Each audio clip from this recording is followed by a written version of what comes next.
Hello, gorgeous ones. Day 6 of your amazing heart. I'm going to share some more information that you may not be aware of so that you can take this information and use it for your own benefit and use it as a way to connect more deeply to your heart, but also to have a greater appreciation for what your heart has the capacity and capability to do for you, because the state of your mind affects the state of your heart and vice versa. So I'm going to dive back into some information that I pulled up from the Heart Math Institute. Check them out.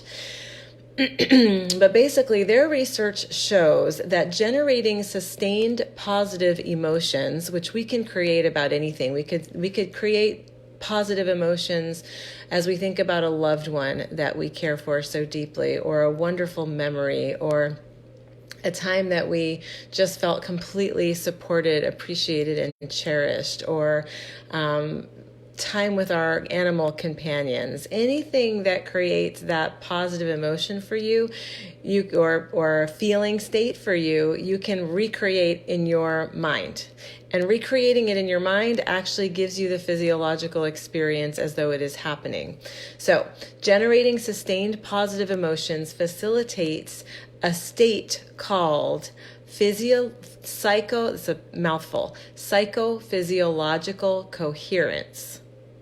Psychophysiological coherence. That means that state is characterized by an increase in order and harmony in both your psychological, which is your mental and emotional state, and your physiological, your bodily processes. So your psychophysiological coherence is the state of optimal function. This is what we want to strive for. The research shows that when we activate this state, our body system functions more efficiently. We experience greater emotional stability. Who's up for that? I'll take some emotional stability over here, please. Thank you. And we also have increased mental clarity and improved cognitive function. Anyone doesn't want some of that too? During stress and negative emotional states, when the heart rhythm pattern is erratic and disordered, so keep that in mind. When you are under stress, when you are experiencing negativity, a negative emotional state, your heart rhythm pattern becomes erratic and disordered. It's completely intertwined, completely connected. So the corresponding pattern of neural signals that travel from the heart to the brain inhibits the higher cognitive functions when we're in that state. So the stressed out states actually negatively impact our cognition, our thinking, and the way we function in that. During stress and negative emotions, when there's that I just said that. So I'm just reading it from my computer so I don't forget important points. This limits our ability to think clearly, to remember, to learn, to reason, and to make effective decisions.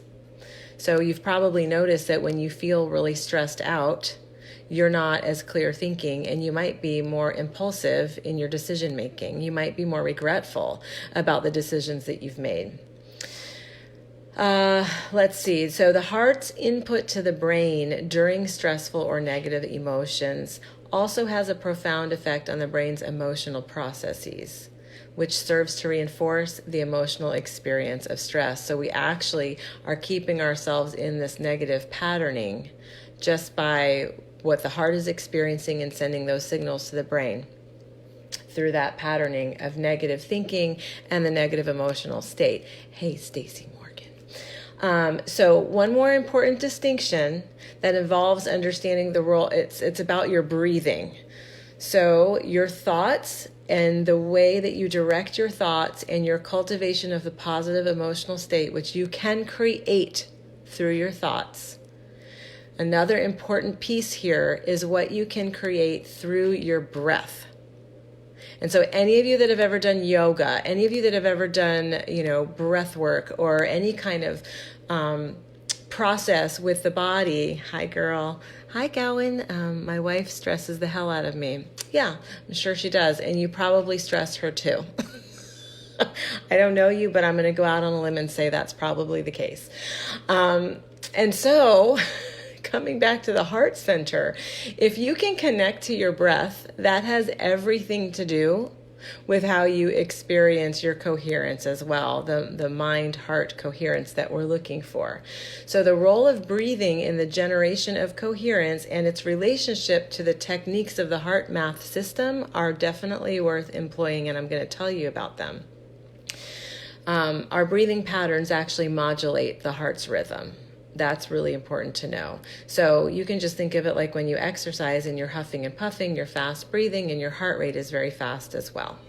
Stacy says, breath, that's the work I'm working on right now. Yeah, it's powerful. Breath is everything. Our life force, our connection to divine energy, our connection to that deeper wisdom within.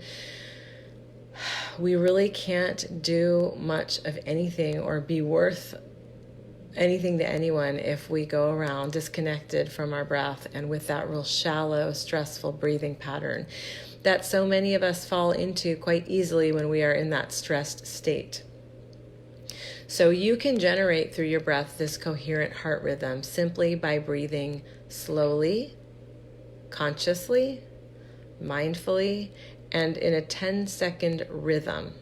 So that's so simple. 5 seconds on the in-breath, 5 seconds on the out-breath. If you just do that, yeah, Stacy, exactly, especially since you have an arrhythmia. Yeah, anyone with heart conditions or challenges, you want to know this stuff. And anyone who doesn't have that, you want to know this stuff too. So let's practice. This is so easy. It's like, why do we need to practice it? But it's because we don't do it. So let's practice. Literally, this is the simplest technique. 5 seconds on the in-breath, 5 seconds on the out-breath. You can keep your eyes open. You can keep them closed. Do not close them if you're driving. But if you're in a place where you're safe and can just really connect and drop in, then wherever you are, count. Let's do the in-breath. Out breath. And in, 1, 2, 3, 4, 5. And out, 1, 2, 3, 4, 5. And in, 1, 2, 3, 4, 5. And out, 1, 2, 3, 4, 5. And in, 1, 2, 3, 4, 5. And out, 1, 2, 3, 4, 5. Now keep rhythm for yourself. Keep time for yourself for 3 more breaths.